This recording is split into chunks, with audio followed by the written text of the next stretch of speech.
Ito pong si Arman din ay meron pong post sa kanyang ah, YouTube channel, sa kanyang sa kanyang community. Ah. At ito po, babasahin ko yung post niya sa kanyang community. Kasama itong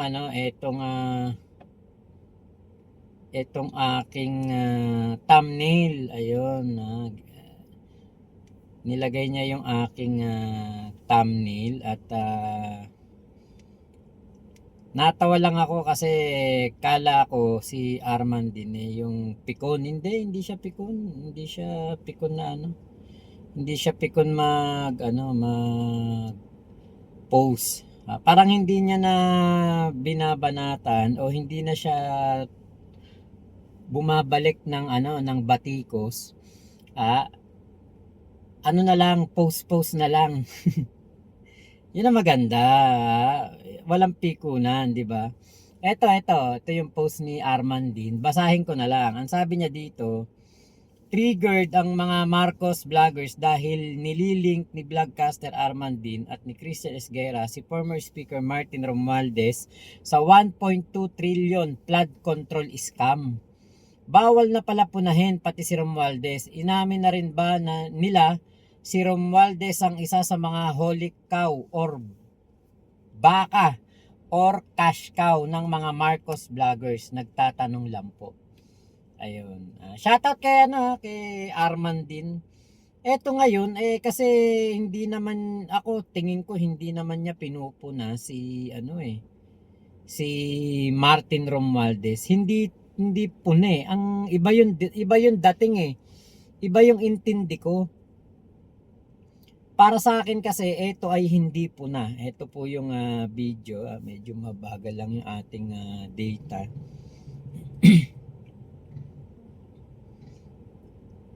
Hindi kasi meron siyang sinabing iba admin BMB Buti, Johnny. nagising na si President Marcos. Ayun, ito nag-play na. Ito. Okay. Pakinggan nyo po dito sa video na ito ni Arman din. Hindi po pagpuna to bintang na talaga to Pakinggan ninyo In 2025, thank you Lord! At nag-deliver na ng speech na mahiya naman kayo. Pero dahil natulog siya from 2022 to 2025, nawalan tayo ng 1.8 billion. Yan sa flood control pa yan. Plus syempre, nawala tayo ng kuryente. Sana gumawa na siya ng hagbang. Yun lang, sinimulan lang nila banatan si Loren dahil sa mga atake ni Loren sa impeachment at atake ni Leviste na sinasabi involved talaga ang mga Marcoses sa flood control scam kasama ni si Sandro Marcos na nakatanggap ayon kay Leviste, ayon sa Cabral Files. Si Sandro Marcos nakatanggap na pinakamalaki na allocable funds worth 15 billion. So kung si Pulong Duterte may 51 billion na hindi ma-explain, si Sandro meron 41 billion na hindi pa rin ina-explain. At si Romualdez may 14 billion, second biggest. So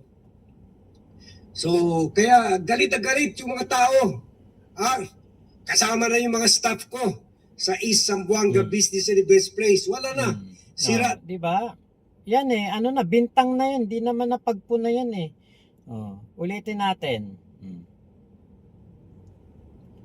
Ulitin natin yung kanyang sinabi. 1.2 trillion ba yung ninakaw daw ni Martin Romualdez?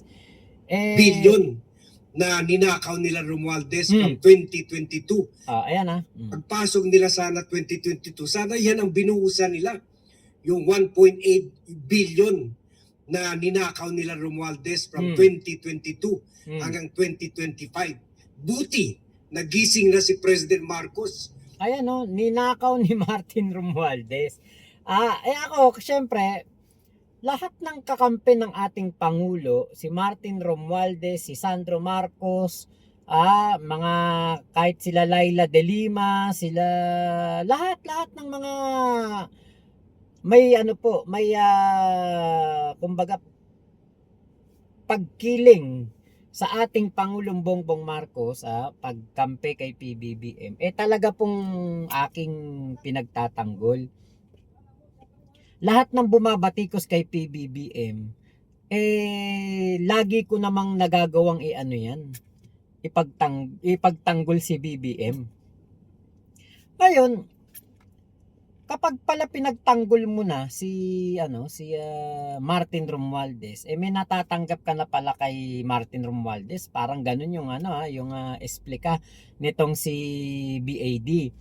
Katulad ko nga po, ako ang tagal ko na po nga nagba-vlog dito ng patungkol po kay Martin Romualdez, kay PBBM, kay First Lady. Lagi kong binabanatan ng mga DDS.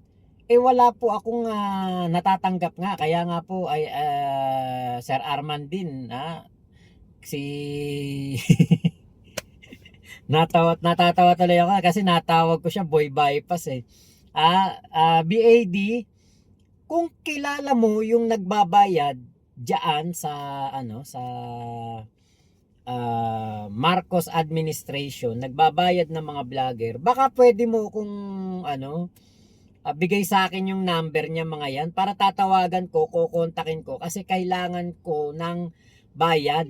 Kailangan ko na ng bayad nila kasi 2023 pa nila sinasabi sa akin yan hanggang ngayon wala akong natatanggap. Hindi ako nakakatanggap ng pera sa mga sinasabi ni BAD. May Lisa Marcos, may Martin Romualdez, may PBBM. Sayang kasi 'di ba, malaking tulong 'yan kung pagpalagay mo na magkano ba bayad diyan, 'di ba? Wala tayong idea kung magkano ang bayad, pero kung meron man, talagang malaking tulong 'yon lalo pa sa isang katulad ko na breadwinner. Wala akong natatanggap na ganyan. Kaya gusto kong makontak kung sino man yung nagtatanggap, yung nagbabayad sa vlogger na yan. Kasi baka mamaya, nakasama pala ako sa payroll tas wala akong natatanggap. 'Di ba? 'Yun ang gusto kong malaman. Ngayon, wala akong connection kasi kay Martin Romualdez, wala akong kahit anong affiliation, tama ba 'yun? Yung ganun. Wala akong Ngayon nakikita ko lang kasi yung issue dito kay Martin Romualdez kasi ako naniniwala na kapag si Martin Romualdez ay napabagsak ng mga ng mga kalaban niya, para pong na yan, para pong ang kasunod na niyan si PBBM na. Naniniwala ako diyan na pag napabagsak nila si Martin Romualdez, PBBM ang isusunod nila diyan. Susunod nilang sisirain diyan. Kaya ako gusto kong ipagtanggol si Martin Romualdez kasi ayokong mapunta ang mga paninisi at kung ano-anong mga pwedeng masabing hindi maganda papunta kay PBBM, 'di ba? Kaya nga yung katulad niyan, nagrecant itong apat na Maleta Boys, nagrecant si Orly Gutesa. Sino ba makikinabang niya mga recantation na yan? 'Di ba walang iba naman kung hindi ang pamilya ni PBBM, si Sandro si PBBM, tapos si Martin Romualdez, damay na rin diyan. At ang iba pa pong mga nakatanggap daw ng maleta o nakatanggap ng mga paper bag na pera. So lahat ng mga pahayag na ito ng mga ganitong tao hindi talaga dapat paniwalaan at hindi dapat maging basehan ng ombudsman para sa kaso kasi parang kinakampihan nila yung mga masasamang loob pag ganyan, 'di ba? Sinabi na nga ng DOJ, ng NBI pala, sorry, ng NBI na unreliable witness yung mga katulad niyang 18 Maleta Boys na yan. Kaya BAD, wala kasing wala kasi kang pinapakitang katibayan na merong pagnanakaw talagang nagawa si Martin Romualdez. Kasi ultimo nga DOJ, 'di ba? Hanggang ngayon hindi nga nakapagkaso si Ombudsman, wala ding kaso kay Martin Romualdez. Walang katibayan, walang makapagpatunay na talagang merong ginawang pagnanakaw. Ang sabi mo kasi ninakaw ni Romualdez. 'Di ba? So katulad lang din ng mga bintang ni Christian Esguerra na sinabihan ni Christian Esguerra si PBBM na ginahasa daw ang kaba ng bayan. Alam nating lahat na si PBBM wala pa kahit ni isang kaso. Patungkol sa diyan sa patungkol diyan sa corruption, plunder o graft and corruption o malversation of public funds. Wala pang kahit isang kaso si PBBM. Kaya paano nangyari na sinabi ni Christian Esguerra na yung tatay ni Sandro at lolo ni Sandro ginahasa ang kaba ng bayan? Doon kay Ferdinand Marcos Sr. wala akong malay pa doon. Bata pa, bata. Hindi pa ako pinapanganak noon yung mga bintang kay Ferdinand Marcos Sr. Wala akong wala akong kaalam-alam diyan, kaya hindi ko pwedeng sabihin na na may alam ako diyan. 'Di ba? Yes, oo, wala pong katibayan. Ko, Ate Corazon Duyugan. Tama po na na ganun po yung nasabi ni Christian Esguerra. Wala pong katibayan. 'Di ba? Medyo bintang na kasi yun pag ganun. Sobra ng pagbibintang yun pag ganun ang ginawa niyan. Dapat kapag nagsabi na ginahasa ang kaba ng bayan, with proof, papakita ni Christian Esguerra, eto katibayan, ginahasa ni Marcos Jr. ang kaba ng bayan. Ito yung kaso niya, ito yung conviction, ito yung desisyon ng korte. Convicted si BBM sa kaso ng pagnanakaw sa kaba ng bayan. Yun, ganun sana.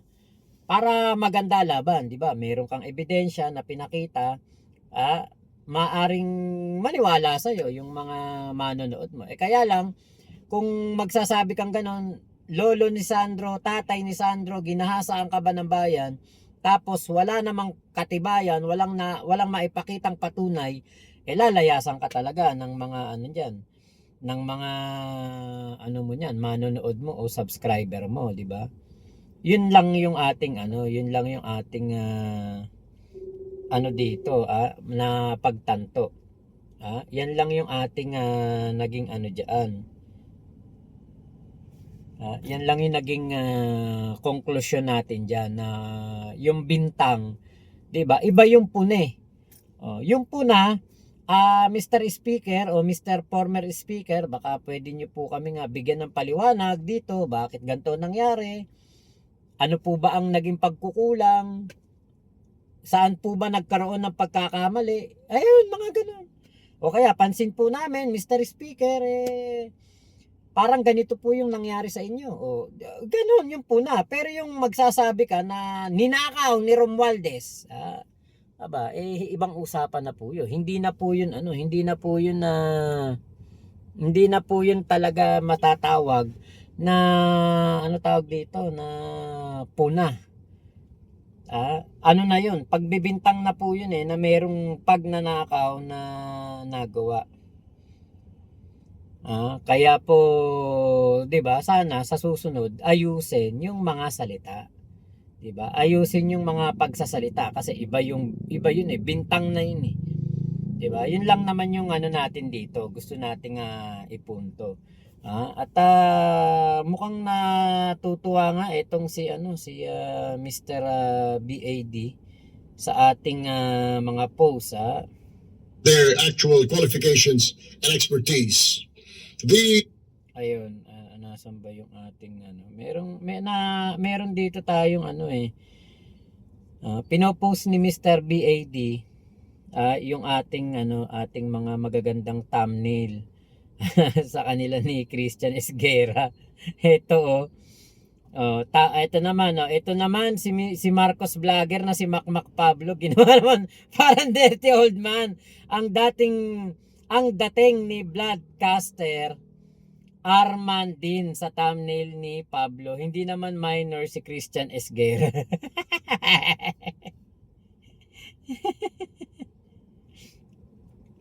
Ngayon, yun ang ano, yun ang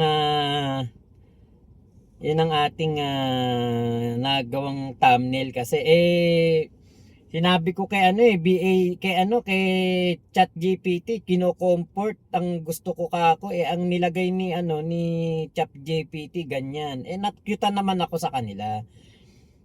Wala namang problema dun, magkaibigan naman sila eh. Kaya isa, dalawa, eto tama, dalawang thumbnail natin ang natuwa si BAD sa ating thumbnail. Ito pa, may bagong love team ng bayan sa lahat na bumabati ko sa amin. Ni Christian Esguera. Dito ako natawa sa post ni Marcos Vlogger Mac Pablo. In fairness, galing ng graphics. Baka nga ipa-frame ko pa itong graphics at ikabit sa Vlogcaster Armandin Vlogging Mini Studio. Sa post ko ngayong hapon, sinabi ko si Sara at mga DDS ang panalo sa Tilay Dilawan versus Marcos Vloggers War. Sana hindi magseselos mga asawa namin ni Christian. Ayan Ayan, ito yung post natin.